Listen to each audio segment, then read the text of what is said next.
And hello, everybody. Hello, Gina. Hello. It is time to wind down. Whoa, that hit me in the forehead. Happy Friday, everybody. Happy Friday. It's time to wind down and talk innovation and marketing.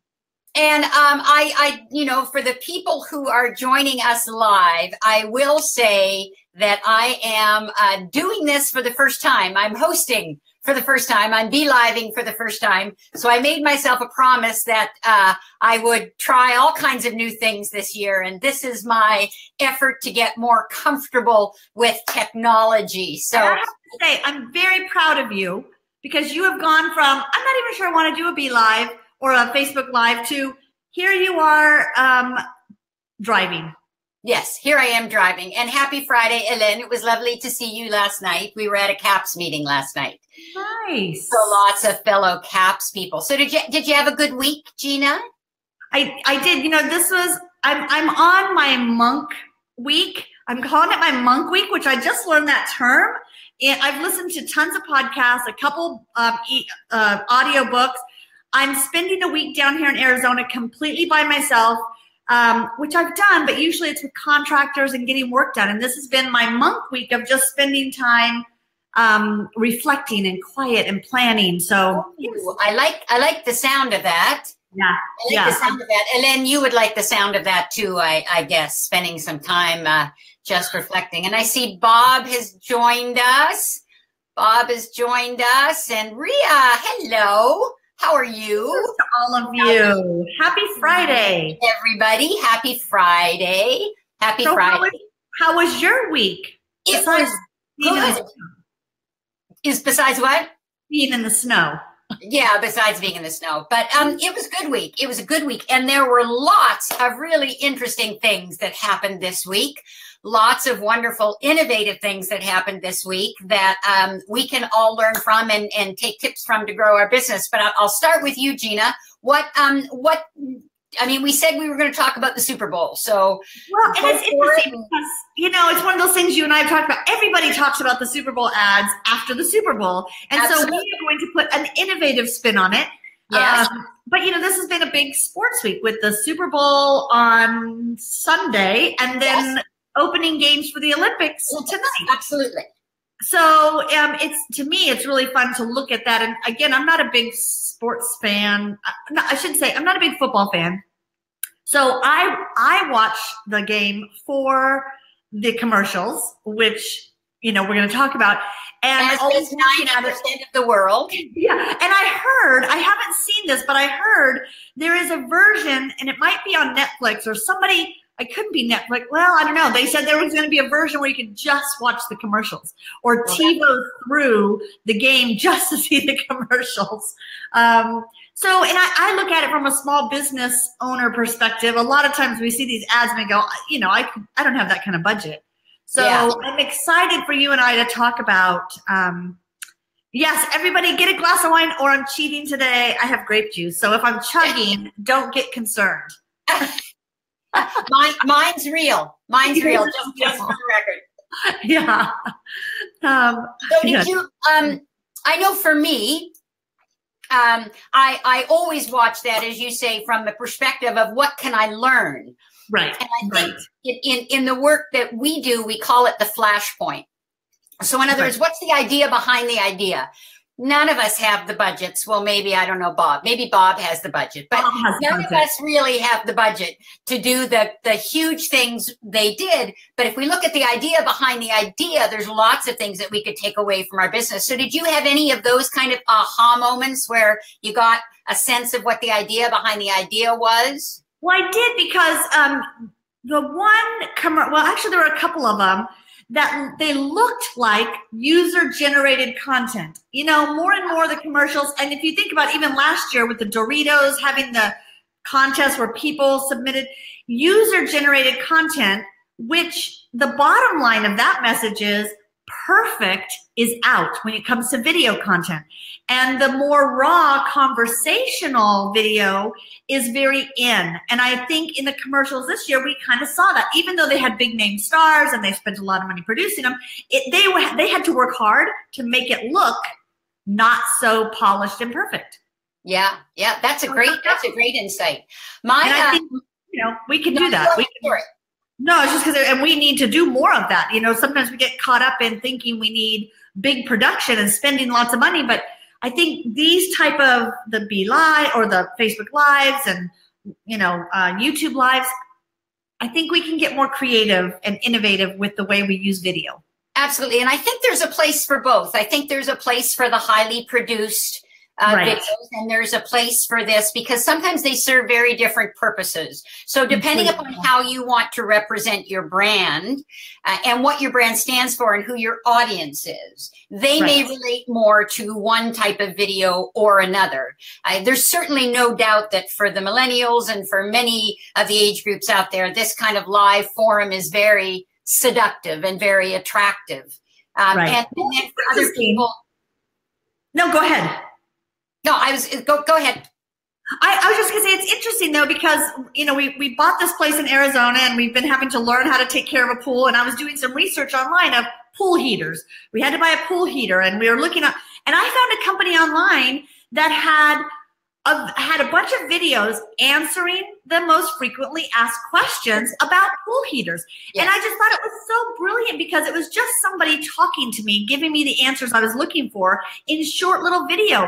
And I just thought, there's what we've been preaching about. We need more video. That was not a case to me. If it would have been overly produced, I would have thought they were selling. But this was answering my questions. I thought it was a brilliant use of a service, an industry that you wouldn't picture being on video. So I think that's a great insight for all of us is frequently asked questions in video format. Because people are going to go in every industry. It doesn't matter what we do. There will be frequently asked questions. And if you really wanted to be innovative about it, you could come up with some really interesting, frequently asked questions. I know Len's watching, and Len is a photographer. She goes all over the world, and she stays with families and creates these amazing stories. Len, you could do something really interesting with frequently asked questions. I mean, I think last night you were telling a story about naked men. I'm not going to go there in the jungle, but I'm sure there could be some really interesting, frequently asked questions about that. I always frequently asked questions about naked men. Yes. So that ties in always. That could well be a really good idea.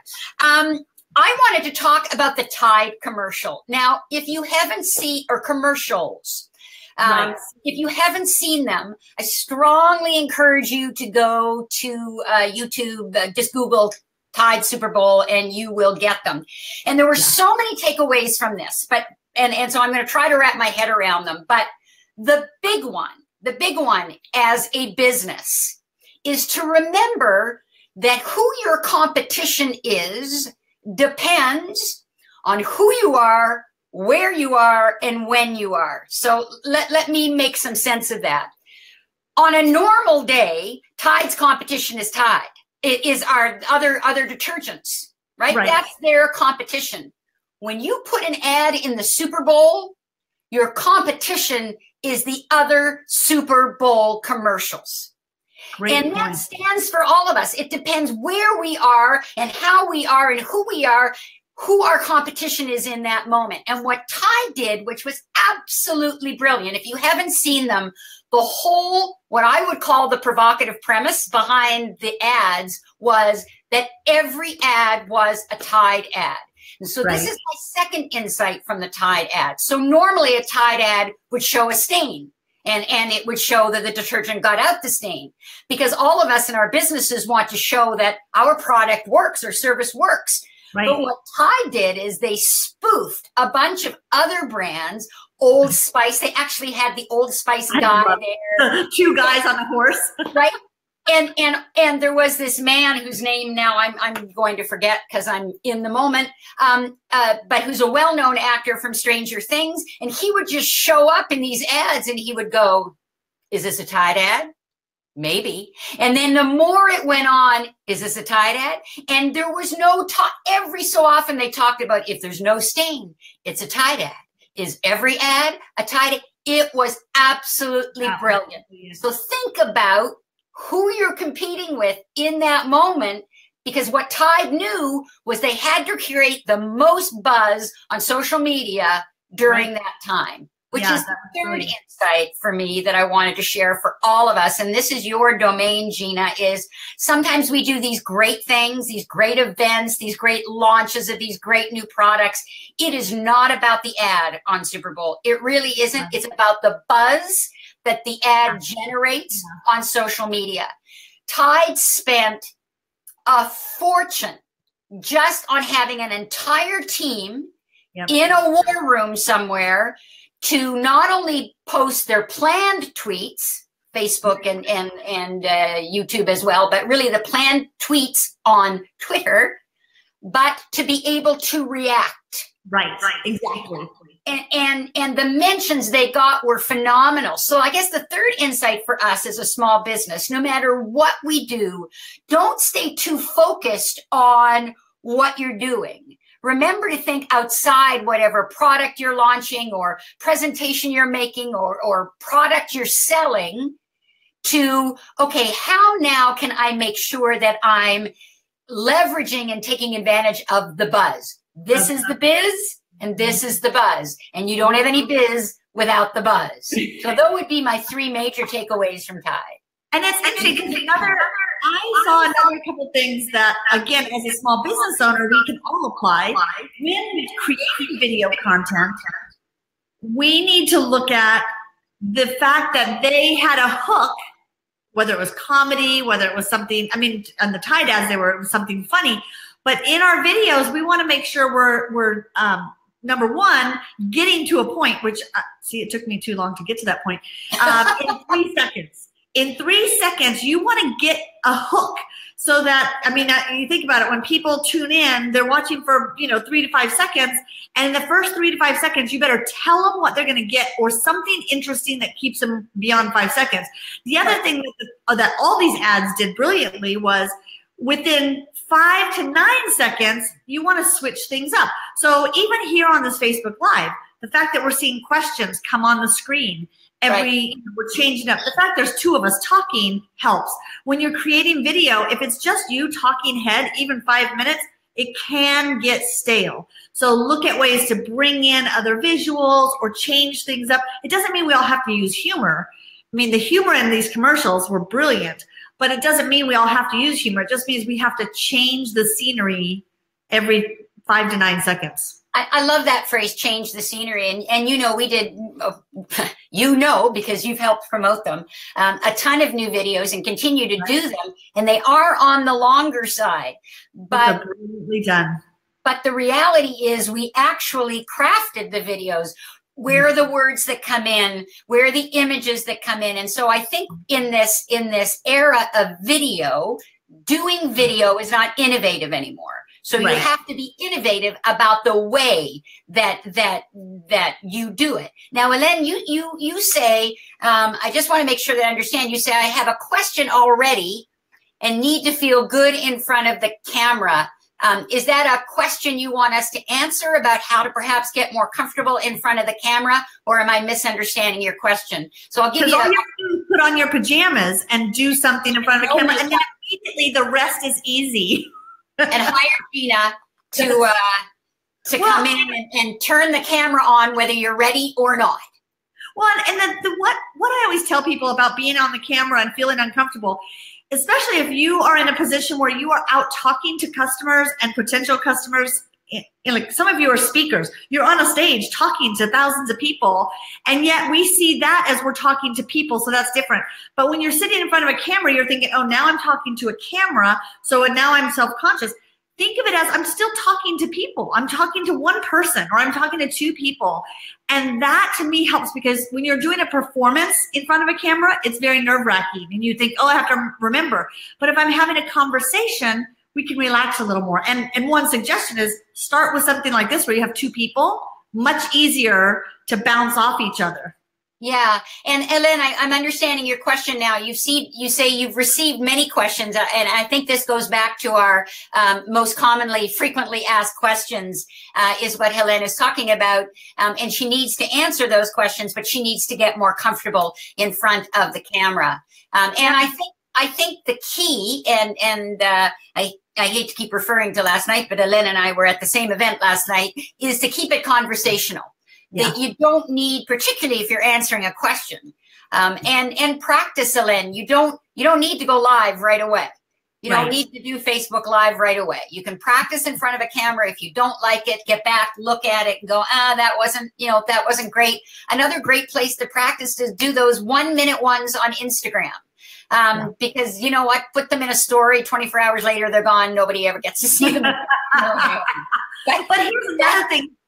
You need to realize, no matter what video you watch of yourself, you're not going to go, oh my gosh, I look fantastic.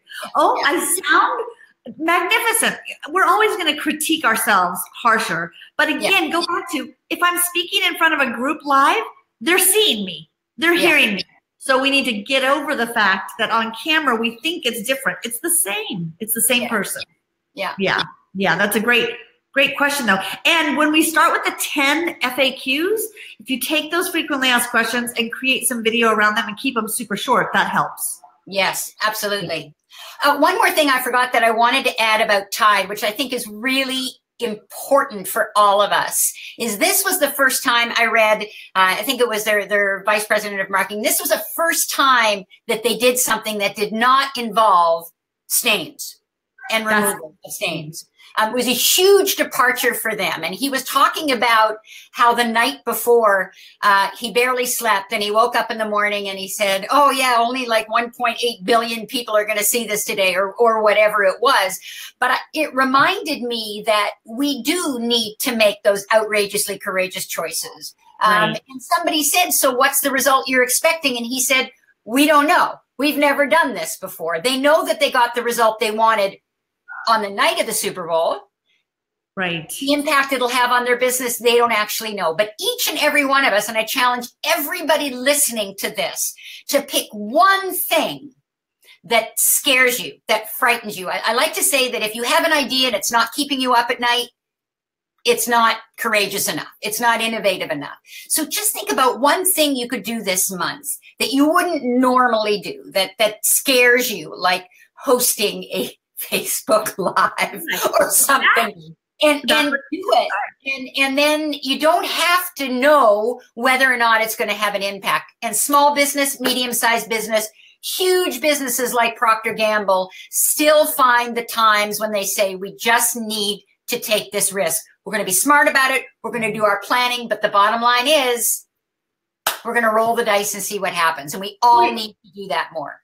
And what's interesting is I'm sure the executives didn't say, okay, if we run this commercial, we're going to get sales. Like that's our objective. I mean, everybody knows Tide. We've all heard of Tide. We've all seen Tide. Did anybody, because they saw those ads going, I'm going to go out tomorrow and buy Tide? But what it did, the objective that it checked off was everyone is still talking about Tide.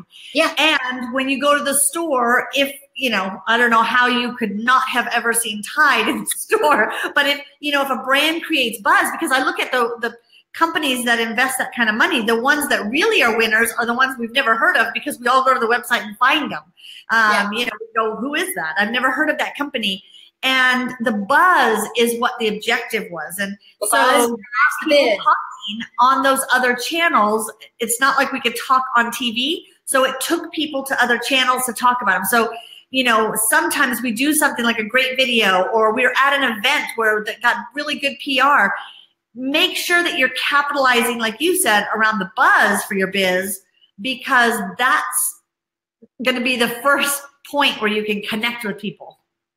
Tide got 163.8 thousand mentions during the Super Bowl. That sounds like a really big number to me. And their social engagement 5 minutes after the first ad went live went up 74 times. So folks, if you take anything away from today, it's don't forget that the buzz drives the biz. And where else can you create buzz that you don't know may have a direct impact on your business, but where can you do it? And I'm not talking about buzz for the sake of buzz. Tide was very strategic. They spent a ton of money. But on a smaller scale, we could do the same thing. We could do the same thing with none or very little money. Just start thinking of, and again, I just feel like it's going to get more and more important for us to get comfortable in front of a camera and get that video content, even the fun user-generated looking content that that we may have dismissed before. Now we need to really look at that and say, how do I incorporate some of that into my marketing mix? Because it's just more important. We need to get that video out and make it more engaging and entertaining. Not so much. Don't think sales. Think educate. Think educate. And with the beauty of the frequently asked questions approach, and I wrote it down because we don't have those, and I think I might need to do a series of frequently asked questions. But the beauty of those is that not only are you answering a question that somebody wants to know the answer to, you can do it in writing, you can do it in a podcast, you can repurpose all of that content, and then those questions that people are asking you should be hints about what they want to know too. They could give us ideas of further offerings, differentiated offerings that we could create for our clients. Because if that's the question they're asking, I did this recently in my Facebook group, and I asked people if they were going to ask me a question, what would it be? And there were questions I never would have thought of. So that kind of user generated content is very, very, very powerful. Because we create videos all the time in our company of answering tech questions and social media questions. And it was interesting because the number one question we get is, how do I create a Facebook page without connecting it to my personal profile? Yeah. And literally since 2010, that's been our most frequently asked question. So I've created several blog posts, videos, everything around that. And after a while, I was like, but these are people coming to that content that they're looking to start using social media. They're not wanting to hire a company to manage it for them. They're not at that level yet. So after a while, I thought it's really it's bringing my wrong audience to our company, to our content. But then after a while, because there was so much demand for that question, for that answer, then I started thinking, okay, do we need to create a product, a coaching program that targets those people who are just starting their first Facebook page? And that's what really launched our DIY social program a couple years ago, was the fact that I looked at the stats going, that question, people think I am the Facebook helpline, and they come and they ask me questions and say, I need someone to contact me right away. And I'm like, okay. Yeah, they're great. They're great insights in there. So it's good to do. Ellen is saying that the buzz, this whole idea of creating the buzz, is a scary idea for 2018, and it definitely is. And it's scary because it's worth it, and that's why it's scary, right? Because we can see the potential. A couple of other really cool things happened this week. One which was amazing, and one was such an amazing fail that I can't believe that a big brand did this. But the amazing thing that happened this week, I don't know if you heard about it, was the launch of the rocket that took the Tesla up into orbit, right? Yep. And it was just such a powerful people that they were saying that for those who don't know, there's a company, and I'm gonna just not remember the name of it. SpaceX, I think it is. Oh, SpaceX, yeah. SpaceX, owned by the same guy who owns Tesla. Elon Musk. And they launched this heavy new rocket to go into space. And what Musk did is he attached his red sports car to the rocket, and you can actually go on YouTube and still watch. It's not very fascinating because there's actually nothing to see except this car with a fake driver going through space. But it got so much buzz, and it was supposed to be about the rocket, but it actually ended up indirectly obviously doing marketing for the car. And there were people saying that he had just totally redefined auto marketing. And so as I watched this, I came up with another strategy for all of us, which is hitch a ride. Hitch a ride, which means what's going on, what's already going on that you can hitch a ride on and just get your little brand in there, whatever it is. Let somebody else worry about all the bells and whistles and stuff. And how can you hitch a ride? How can you just kind of piggyback and go along for the ride? That's brilliant. Isn't that? I mean, it broadens our perspective and saying what's going on and how can we hitch a ride? There's a video for you. Yes, that's another video. And the fail, did you hear about Doritos? Oh, the women's crunch. Oh my God. For those who don't know, do not know, Doritos, the international CEO of Doritos, a woman. And I still don't know, was this a spoof or was this an oops that they took back? Like, no, it was perfectly serious. She was perfectly serious. It was such a blunder. And then PepsiCo is all trying to make it up. But for those who don't know, she was on a show called Freakonomics or something. Freakonomics, yep. She talked about the fact. Now, I have to read this to you. It is so outrageous that I have to read this to you. She talked about the fact that Doritos was creating chips for women. And this was the reason why. Now I'm not going to be able to find it. But it was something about women don't want, men love crunching in public and women don't want to crunch. They don't want loud and they don't want stuff on their fingers. They don't want stuff on their fingers. Doritos. So we're creating this bag. And the other thing we didn't want to do, we don't want to make loud crunching noises in public, and we don't want to empty the bag into our mouths in public, and we don't want to get our fingers dirty. Well, you talk about a buzz. Yeah. Talk about it. This was a very bad buzz.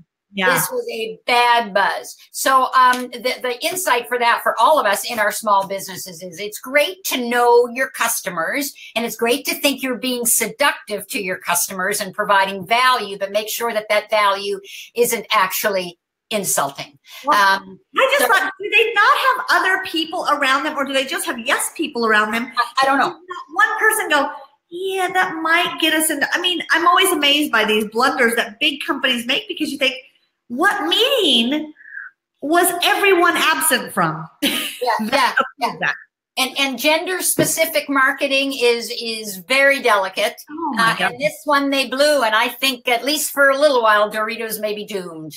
Yeah, I think women all the men will still go, but all the men will still go buy it, so it doesn't matter. Yeah, but I don't know how much of their chip buying public is female, but I would suggest it's less today than it was. Yeah, probably. Than it was last week. I just thought that was so crazy. Again, just like sometimes you hear these, you go, who said, wow, that's a great idea. Let's go and test market that first. Yeah. Strange. Which again, sometimes we have great ideas, and it may be that you're a small enough business that you don't have people around you, which might be why a mastermind is really important. It might be why having somebody that you can trust and bounce ideas off of.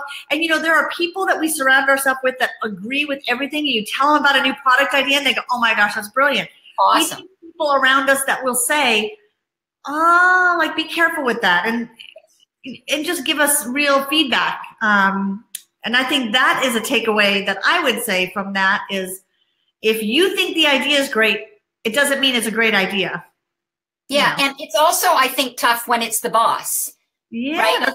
I'm looking at who's here. Many of us are our own bosses, but for those who aren't, if the boss comes up with a great idea and you think it isn't a great idea, it's tough sometimes to say anything, but it could save a disaster like the Doritos disaster. Yeah. I agree. Yeah, lots that we can take away from this week. From again, always watch things and say, how can I apply some concept? Like you said, the story behind the story, right? The idea behind the idea. What can I take and apply to my business, no matter what my budget is? And there's always ways that you can examine what's really working out there and say, how can I use that formula to apply to my business? Absolutely. Well, it is almost 2:30, so hitch a ride. Helene loves the hitch a ride, so we're going to hitch a ride right now. That's right. Hitch a ride onto the weekend. So yeah. I was looking for my camera. Cheers. Cheers. And, to everybody who's watching live and everybody who may watch it later, please go into the comments. And as you listen to the suggestions that Gina and I have made, we'd love to hear how you think you could take that and apply it to your business. And that may give us ideas for other things to talk about in the next episode. And this means that my first official Facebook Live hosting. You did amazing. Yeah, cheers to you and being brave and doing new things. And we survived. Cheers. So have a great Oh, hey, Jim. Jim just tuned in from Costa Rica and Nicaragua. Oh, Jim. And we're just signing out. But That's you can watch. You can watch the replay. Jim is also in our group. So did you just want to quickly mention your group? DIY Social, right? Yeah, we have a group where if you have questions, we answer your questions on any marketing and social media question. It's just DIY Social. If you search in Facebook for DIY Social Group, you'll see it there. Great. And I'd love to have you join us there. And tell us about your group. Yeah, influential innovators. Bob says once again, thank you. Taking notes, awesome. That's great. Take some notes. Think about how you can apply it to your business. So thank you, everybody, for tuning in. Have an absolutely amazing weekend, and we will see you next Friday at 2 o'clock or 11 o'clock or wherever you are, for it's time to wind down. Have a wonderful weekend, everyone. Have a great weekend.